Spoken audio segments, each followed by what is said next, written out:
semuanya, perkenalkan kami dari kelompok 9 ingin membahas tentang bagian dari daur biogeokimia. Daur biogeokimia adalah siklus alami yang melibatkan perpindahan unsur-unsur kimiawi di bumi. Jenis daur biokimia di bumi meliputi daur air, daur karbon, daur nitrogen, daur fosfor, daur sulfur, dan daur oksigen. Namun kali ini kita akan membahas tentang siklus daur fosfor. Ini adalah siklus mengenai daur fosfor. Fosfor atau yang dilambangkan dengan P merupakan bahan pembentuk tulang. Fosfor ini ditemukan di kerak bumi, terutama di batuan sedimen yang mengandung mineral fosfat. Batuan yang mengandung fosfat tersebut kemudian mengalami pelapukan. Seiring dengan berjalannya waktu, pelapukan dan hujan melarutkan batuan dan melepaskan ion fosfat anorganik ke tanah dan juga air.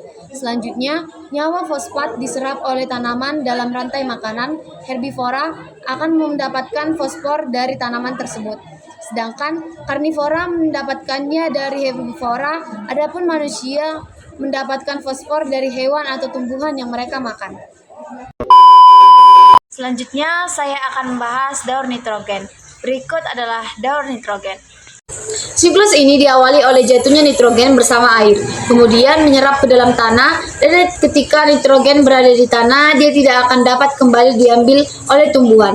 Namun, ada beberapa tumbuhan yang dapat menyerapnya, yakni tumbuhan yang bersimbiosis dengan bakteri rhizobium, atau tumbuhan yang memiliki bintil akar. Nitrogen yang tidak diserap oleh tumbuhan yang memiliki akar berbintil ini kemudian akan diubah menjadi amonia oleh bakteri rhizobium. Proses ini disebut dengan fiksasi nitrogen. Setelah proses fiksasi nitrogen yang telah menjadi amonium, kemudian akan diubah oleh bakteri nitrosomonas menjadi nitrit dan kemudian akan diubah menjadi nitrat. Nitrat ini merupakan unsur yang dapat digunakan oleh semua tumbuhan.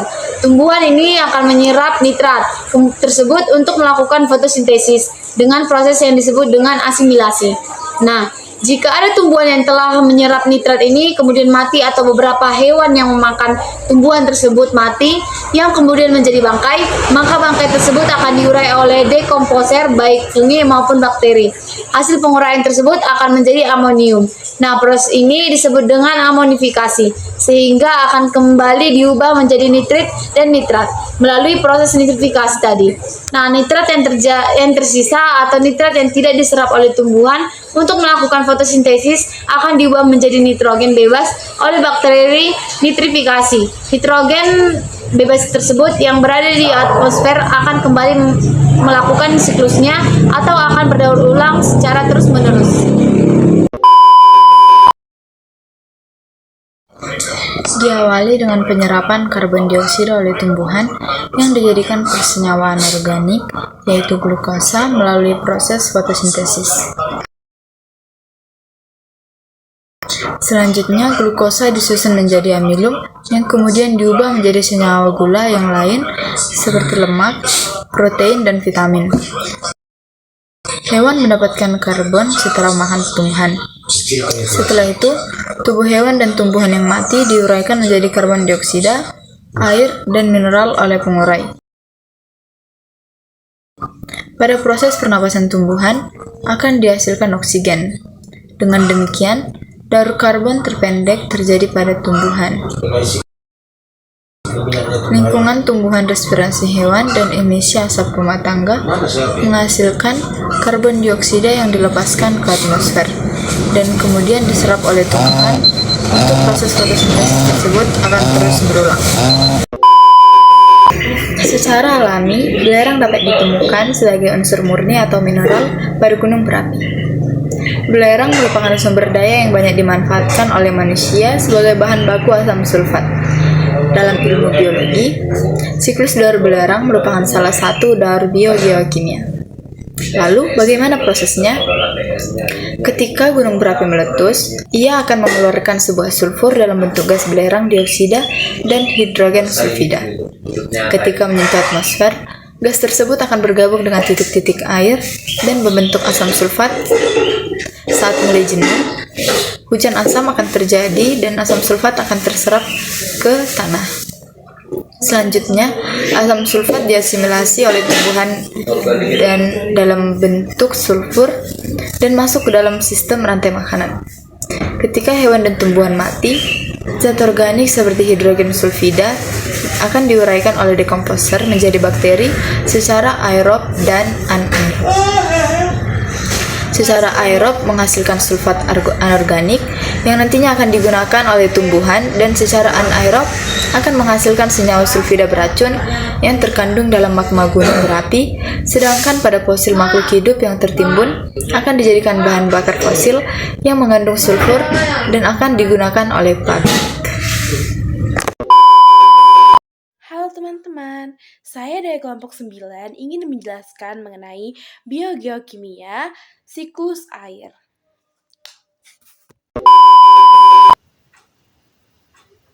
Siklus air adalah sirkulasi atau perputaran air secara terus-menerus dari bumi ke atmosfer lalu kembali lagi ke bumi.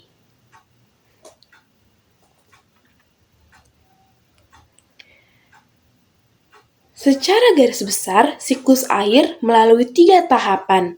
Yang pertama, penguapan, yang kedua pembentukan awan, dan yang terakhir terjadinya hujan.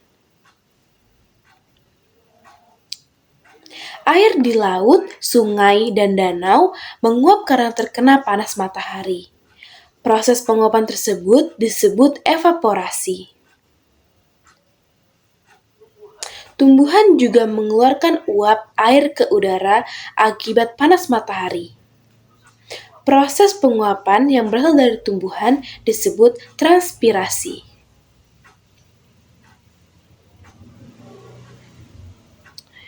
Uap air dari permukaan bumi akan naik ke udara dan membentuk awan. Kumpulan uap air tersebut akan mengalami pengembunan bentuk titik-titik air. Proses tersebut disebut kondensasi.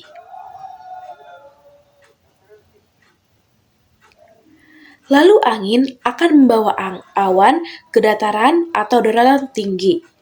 Selanjutnya, titik-titik air dari awan akan turun menjadi hujan. Proses ini disebut presipitasi.